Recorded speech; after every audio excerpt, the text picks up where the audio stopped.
സമരനായകനാണ് V S തുടങ്ങിയ മണ്ണിലേക്ക് V S മടങ്ങുകയാണ്.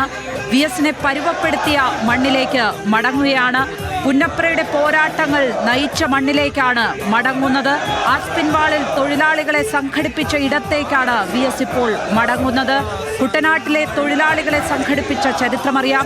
ഇങ്ങനെ വി എസിനെ പരുവപ്പെടുത്തിയ മണ്ണിലേക്ക് വി എസ് അവസാനമായി മടങ്ങിയെത്തുന്നു. അതുകൊണ്ട് തന്നെ ഒരുപക്ഷെ മറ്റിടങ്ങളിൽ കാണാൻ കഴിയാത്ത തരത്തിലുള്ള ഒരു വൈകാരിക തള്ളിച്ച അവിടെ അനുഭവിക്കാൻ കഴിയും എന്നാണ് എനിക്ക് തോന്നുന്നത്. ഹർഷൻ, നിങ്ങളടക്കമുള്ളവർക്ക്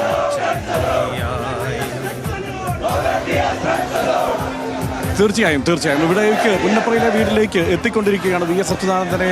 അദ്ദേഹത്തിന്റെ മൃതദേഹവും അതുകൊണ്ട് തന്നെ വലിയ വികാരം തള്ളിച്ച ജനങ്ങളും ഉറക്ക മുദ്രാവാക്യം വിളിച്ചുകൊണ്ട് മുഷ്ടി ചുരുട്ടി ആകാശത്തേക്ക് എറിഞ്ഞുകൊണ്ട് ഇല്ല മരിക്കുന്നില്ല, ജീവിക്കുന്നു ഞങ്ങളിലൂടെ എന്ന് ഉറക്ക മുദ്രാവാക്യം വിളിച്ചുകൊണ്ട് കണ്ണേ കരളെ വി എസ് എ എന്ന് ഒരു മുദ്രാവാക്യം സ്വന്തമാക്കിയ വി എസ് അച്യുതാനന്ദനെ ആ സമ്പൂർണ്ണമായി മുഴുവൻ ജനാരവവും ആ കണ്ണേ കരളെ വി എസ് എ ഞങ്ങളുടെ ചെങ്കിലെ റോസാപ്പൂവേ എന്ന് മുദ്രാവാക്യം മുഴക്കിക്കൊണ്ട് ഇവിടേക്ക് ആർത്തിരമ്പി എത്തുകയാണ്. ഇവിടെ മുഴുവൻ ആളുകളും ഈ വീടിൻ്റെ പരിസരത്ത് ഇന്നലെ രാത്രി 12 മണി മുതൽ തമ്പടിച്ചിരുന്ന വലിയൊരു ജനാവലിയാണ് വി എസ് അച്യുതാനന്ദനെ ഇവിടേക്ക് ഇപ്പോൾ ഈ വീട്ടിലേക്ക് അദ്ദേഹത്തിൻ്റെ വീടായ വേലിക്കകത്ത് വീട്ടിലേക്ക് ഇപ്പോൾ സ്വീകരിക്കുന്നത്, അദ്ദേഹത്തിൻ്റെ വിലാപയാത്രയെ സ്വീകരിക്കുന്നത് ഉറക്ക മുദ്രാവാക്യം വിളിച്ചുകൊണ്ടുള്ള വലിയ ജനാവലി ഇവിടെ സ്വീകരിക്കുന്നു. പലതരത്തിൽ വികാരത്തള്ളിച്ചുകൊണ്ട് പൊട്ടിക്കരയുന്നവരുണ്ട്, ആവേശത്തോടെ മുഷ്ടി ചുരുട്ടി മുദ്രാവാക്യം വിളിക്കുന്നവരുണ്ട്. അവരെല്ലാവരും ചേർന്ന് ഒരുമിച്ചൊന്നായി ഇവിടേക്ക് വി എസ് അച്യുതാനന്ദൻ്റെ മൃതദേഹവും വിളിച്ചുകൊണ്ടുള്ള ആ വിലാപയാത്രയെ സ്വാഗതം ചെയ്യുകയാണ്.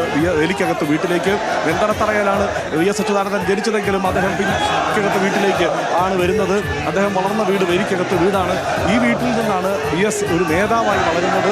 നമുക്ക് മനസ്സിലാക്കേണ്ട കാര്യം, 4-ാം വയസ്സിൽ അമ്മയെ നഷ്ടപ്പെട്ട, 11-ാം വയസ്സിൽ അച്ഛനെ നഷ്ടപ്പെട്ട, പിന്നെ ജ്യേഷ്ഠൻ്റെ തണലിൽ തയ്യൽ തൊഴിലാളിയായി ജീവിതം തുടങ്ങിയ, 11-ാം വയസ്സിൽ തയ്യൽ തൊഴിലാളിയായ, പിന്നീട് 17-ാം വയസ്സിൽ കയർ തൊഴിലാളിയായ വി എസ് അച്യുതാനന്ദൻ ഈ മണ്ണിൽ നിന്നാണ് ആ പ്രയാണമെല്ലാം നടത്തുന്നത്, ആ യാത്രകൾ ആരംഭിച്ചത്. പിന്നീട് പുന്നപ്രയുടെ സമരനായകനായി അദ്ദേഹം വളരുന്നത്.